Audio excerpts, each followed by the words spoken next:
TV5 ಜೊತೆ ಮಾತಾಡಿದ್ದಾರೆ driver Rafiq ಪತ್ನಿ ಬಾನುಬಿ ಅವರು. ಬಸ್ ಚಾಲಕ ರಫೀಕ್ ಹಾವೇರಿ ಜಿಲ್ಲೆಯ ಶಿಗ್ಗಾವಿ ನಿವಾಸಿಯಾಗಿದ್ದಾರೆ. ಕಳೆದ 20 ವರ್ಷಗಳಿಂದ ಬಸ್ಸನ್ನು ಓಡಿಸ್ತಾ ಇದ್ದಾರಂತೆ ರಫೀಕ್. ವರ್ಷದ ಹಿಂದಷ್ಟೇ ಸೀಬರ್ಡ್ ಬಸ್ನಲ್ಲಿ ಚಾಲಕನಾಗಿ ಸೇರಿದ್ದ.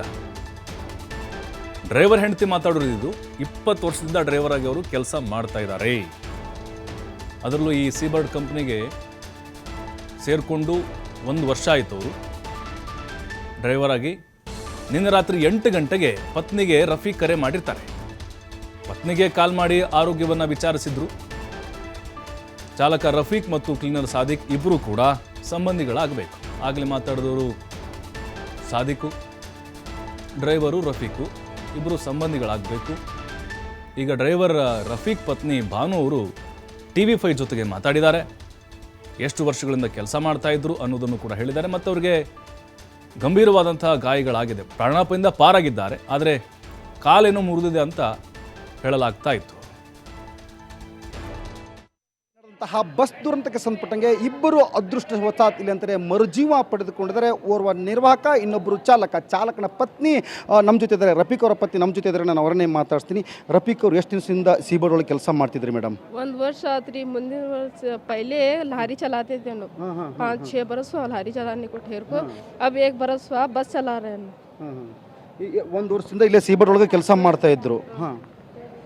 ಈಗ ಮನೆಯಿಂದ ಯಾವಾಗ ಹೋಗಿದ್ರು ರಫೀಕ್? ತಮ್ಮ ಜೊತೆ ಮಾತಾಡ್ಕೊಂಡು ಯಾವಾಗ ಹೋಗಿದ್ರು? 8 दिन के ऊपर हुआ. आप हो गए थे रेशन लेकर रखो गए थे. 8 दिन के ऊपर. ಎಷ್ಟು ದಿವಸಕ್ಕೆ ಮನೆಗೆ ಬರ್ತಿದ್ರು ರಫೀಕ್? ಅದು ಟೈಮ್ ಇಲ್ರಿ. 8 ದಿವಸಕ್ಕೂ ಹಂಗೆ ಇಲ್ಲಿ ಬಸ್ ಬರ್ತಿದ್ರಿ. ಹಿಂಗೆ ಟೈಮಿಂಗ್ ಇಲ್ರಿ. 8 ದಿವಸಕ್ಕೂ 1 ತಿಂಗಳಕ್ಕೂ ಬರ್ತಿದ್ರಿ. ಹಿಂಗೆ ಟೈಮಿಂಗ್ ಇಲ್ರಿ ಅವ್ರು ಬರಾಕ. ನಿನ್ನೆ ಎಷ್ಟೊತ್ತಿ ತಮ್ಮ ಜೊತೆ ಮಾತನಾಡಿದ್ರು? ನಾನೀಗ ಬೆಂಗಳೂರಿಂದ ಗೋಕರ್ಣಕ್ಕೆ ಹೋಗ್ತಾ ಇದ್ದೀನಿ ಅಂತ ಎಷ್ಟೊತ್ತಿ ಮಾತಾಡಿದ್ರು ತಮ್ಮ ಜೊತೆ?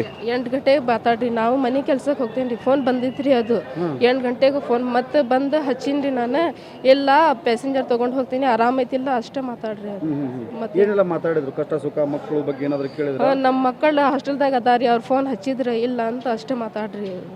ಮತ್ತೇನಿಲ್ಲ ರೀ. ಈಗ ಸದ್ಯ ಹೆಚ್ಚಿನ ಚಿಕಿತ್ಸೆ ಕಿಮ್ಸ್ ವೈದ್ಯರು ಟ್ರೀಟ್ಮೆಂಟ್ ಕೊಡುವಂಥ ಕೆಲಸ ಮಾಡಕತ್ತಾರ ತಮ್ಮ ಯಜಮಾನರಿಗೆ. ಹೇಗಿದೆ ಸದ್ಯ ಪರಿಸ್ಥಿತಿ ರಫೀಕ್ ಅವ್ರದ್ದು? ನೋಡ್ಬೇಕ್ರಿ. ಇನ್ನೂ ಏನು ಹೇಳಂಗಿಲ್ಲ, ಮಾತಾಡಿಲ್ಲ, ಏನ್ರಿ ಇಲ್ಲ ರೀ. ಇನ್ನು ನೋಡಿ ನೀವು ನೋಡಿರ್ಬೇಕು. ಎಲ್ಲೆಲ್ಲಿ ಹೊಡೆತ ಬಿದ್ದಿದೆ ಅವರಿಗೆ? ನನ್ಗೆ ಗೊತ್ತಿಲ್ರಿ, ಇನ್ನೂ ನೋಡ್ಬೇಕು. ಈಗ ಬಂದಿನ್ರಿ ನಾನು ಕೆಮ್ಸಿಗೆ. ಯಾರು ಬೇರೆದ್ ಫೋನ್ ಹಚ್ಚಿದ್ರಿ ಮುಂಜಾನೆ.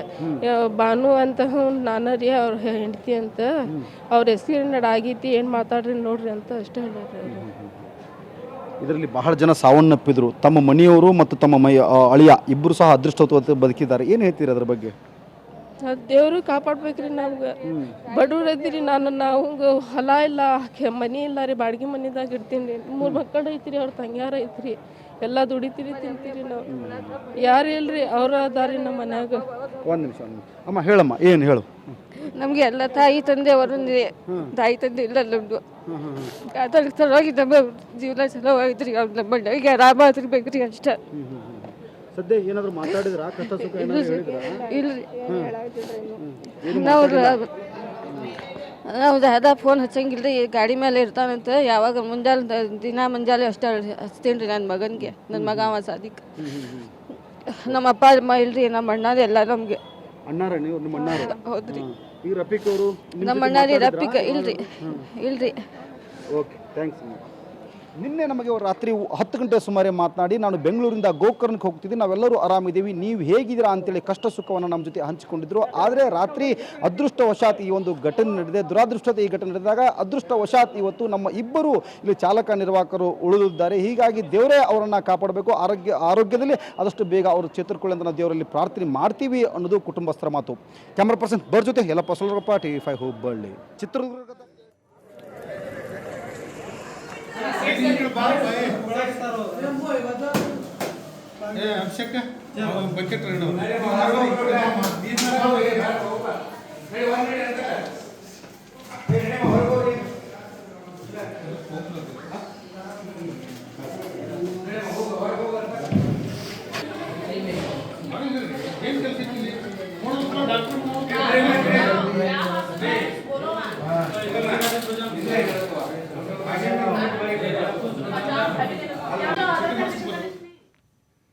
ಖಾಸಗಿ ಬಸ್ ಚಾಲಕ ರಫೀಕ್ ಸ್ಥಿತಿ ಗಂಭೀರವಾಗಿದೆ. ಹುಬ್ಬಳ್ಳಿಯ ಕಿಮ್ಸ್ ಆಸ್ಪತ್ರೆಗೆ ದಾಖಲಾಗಿದ್ದಾರೆ ರಫೀಕ್. ಎಡಗಾಲು ಮತ್ತು ಬಲಗೈಗೆ ಗಂಭೀರವಾದಂಥ ಗಾಯಗಳಾಗಿದೆ. ಬಸ್ ಕ್ಲೀನರ್ಗೆ ಸಾದಿಕ್ ಏನಿದ್ದಾನೆ ಆತನಿಗೆ ಸಣ್ಣ ಪುಟ್ಟ ಗಾಯಗಳಾಗಿದೆ. ಇಬ್ಬರು ಕೂಡ ಸಂಬಂಧಿಗಳಾಗಬೇಕು. ಅವರ ಕುಟುಂಬಸ್ಥರು ಕೂಡ ಟಿವಿ ಜೊತೆಗಾಗಲೇ ಮಾತಾಡಿದರು. ರಫೀಕ್ ಹೆಂಡತಿ ಕೂಡ ಮಾತಾಡಿದರು. ಇನ್ನು ಸಂಬಂಧಿಗಳು ಹೆಂಗ ಅಂತ ಹೇಳಿದ್ರೆ ಈ ಚಾಲಕ ರಫೀಕ್ ಅವರ ಅಕ್ಕನ ಮಗ ಇವನು ಸಾದಿಕ್, ಅಂದರೆ ಅಳಿಯ. ಇವ್ರದ್ದು ಶಿಗ್ಗಾಂವ್, ಅವ್ರದ್ದು ಹುಬ್ಬಳ್ಳಿ.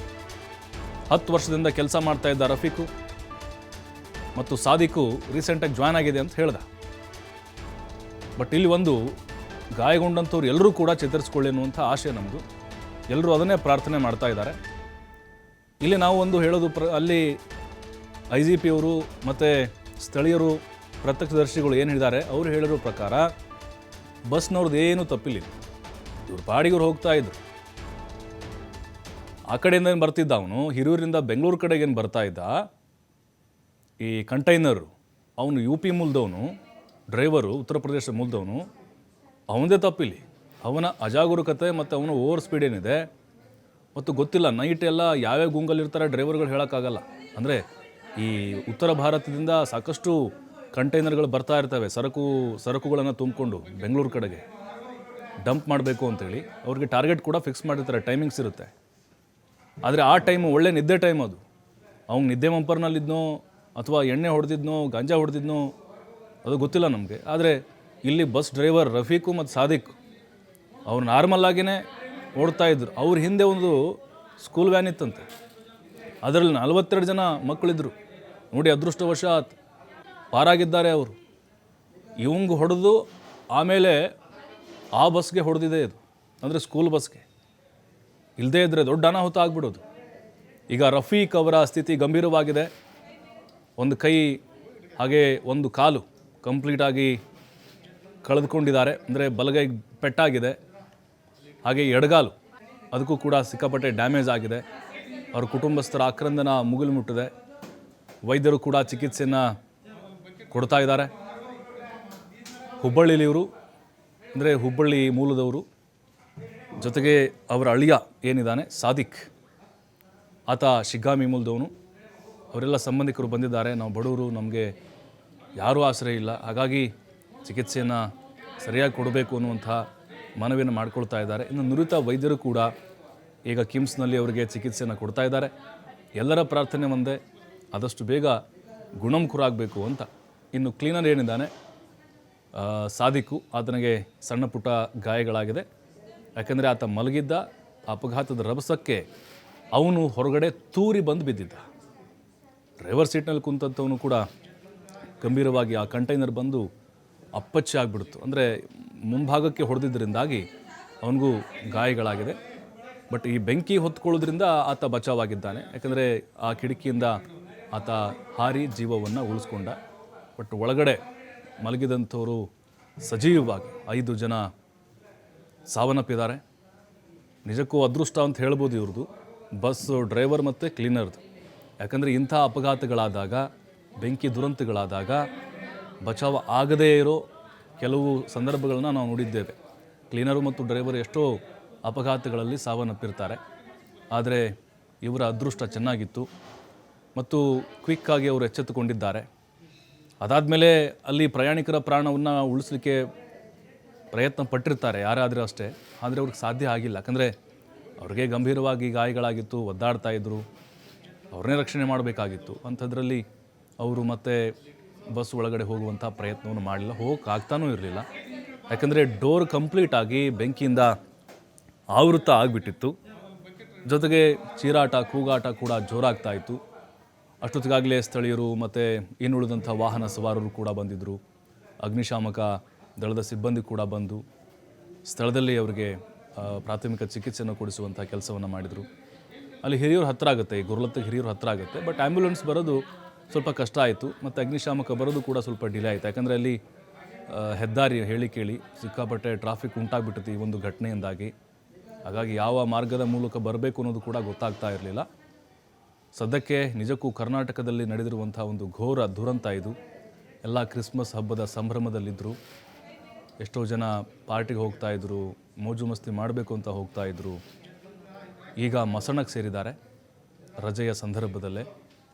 ಸ್ಥಳದಲ್ಲಿ ಹೆಂಗಿತ್ತು ಅಂತ ಹೇಳಿದ್ರೆ ಪರಿಸ್ಥಿತಿ, ಆ ಎಲುಬುಗಳನ್ನು ಹುಡುಕ್ತಾ ಇದ್ದಾರೆ, ಮೂಳೆಗಳನ್ನು ಹುಡುಕ್ತಾ ಇದ್ರು, ಮಾಂಸದ ಮುದ್ದೆಗಳು ಬಿದ್ದಿದ್ವು ಒಂದು ಕಡೆ, ಚೀರಾಟ, ಕೂಗಾಟ.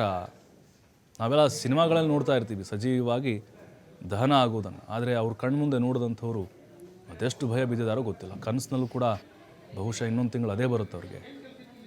ನರಕ ಅದು, ಬೆಂಕಿ ಬಿತ್ತು ಅಂತ ಹೇಳಿದ್ರೆ ಎಲ್ಲವೂ ಕೂಡ ದೇಹ ಸುಟ್ಟು ಬೂದಿ ಆಗಿಬಿಟ್ಟಿರುತ್ತೆ, ಮೂಳೆ ಮಾತ್ರ ಉಳ್ಕೊಂಡಿತ್ತು. ಹಾಗಾಗಿನೇ ಬಸ್ನಲ್ಲಿ ಹೋಗೋದು ಕೂಡ ಸುರಕ್ಷಿತ ಅಲ್ಲ ಅನ್ನೋದು ಈಗ ಸಾರ್ವಜನಿಕವಾಗಿ ಕೇಳಿಬರ್ತಿರುವಂಥ ಮಾತುಗಳು. ವಿಮಾನದಲ್ಲಿ ಹೋದರೂ ಅಲ್ಲೇನೋ ಆಗುತ್ತೆ, ಅಲ್ಲಿ ಸತ್ರು ಮೊನ್ನೆ ಅಹಮದಾಬಾದು. ಟ್ರೈನಲ್ಲಿ ಹೋಗುವಾಗ ಅಲ್ಲಿ ಒಂದು ಏನೋ ಆಗುತ್ತೆ, ಬಸ್ನಲ್ಲಿ ಹೋದ್ರೆ ಹಿಂಗಾಗುತ್ತೆ, ಇನ್ನು ಯಾವುದ್ರಲ್ಲಿ ಓಡಾಡ್ಬೇಕ್ರಿ ಅಂತ ಕೇಳ್ತಾ ಇದ್ದಾರೆ ಜನ. ಯಾವುದು ಸೇಫ್ಟಿನ ಇಲ್ವಾ ಅಂತ.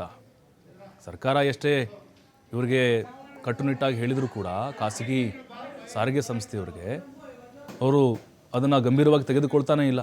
ಕರ್ನೂಲ್ ಆದಮೇಲೆ ನೋಡಿ, ಎಲ್ಲ RTO ಅಧಿಕಾರಿಗಳು ಪರಿಶೀಲನೆ ಮಾಡಿದರು. ಅದಾದ ಮೇಲೆ ಅವರು ಕಾಟಾಚಾರಕ್ಕೆ ಮಾಡ್ದಂಗೆ ಇತ್ತು.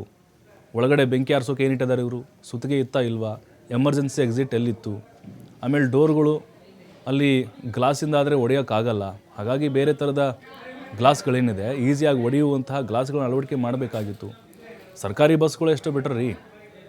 ನೋಡಿ, ಇಲ್ಲಿವರೆಗೂ ನಾವು ಅಪಘಾತದ ಅಂದರೆ ಬೆಂಕಿ ದುರಂತದ ಇತಿಹಾಸಗಳನ್ನ ನೋಡಿದ್ರೆ ಎಲ್ಲ ಪ್ರೈವೇಟ್ ಬಸ್ಗಳೇ ಸುಟ್ಟು ಹೋಗಿರೋದು. ಹಾಗಾಗಿನೇ ಈ ಖಾಸಗಿ ಬಸ್ಗಳಂತಂದರೆ ಜನ ಭಯಪಡುವಂಥ ಪರಿಸ್ಥಿತಿ ಇದೆ. ಎಷ್ಟೋ ಬೆಟರು ಗೌರ್ಮೆಂಟ್ ಬಸ್ಗಳು. ಅಂಥದ್ದು ಎಂತಿಂತಾನೆ ಹೈ ಟೆಕ್ನಾಲಜಿ ಹೊಂದಿರುವಂತಹ ತಂತ್ರಜ್ಞಾನವನ್ನು ಅಳವಡಿಕೆ ಮಾಡಿಕೊಂಡಿರ್ತಾರೆ.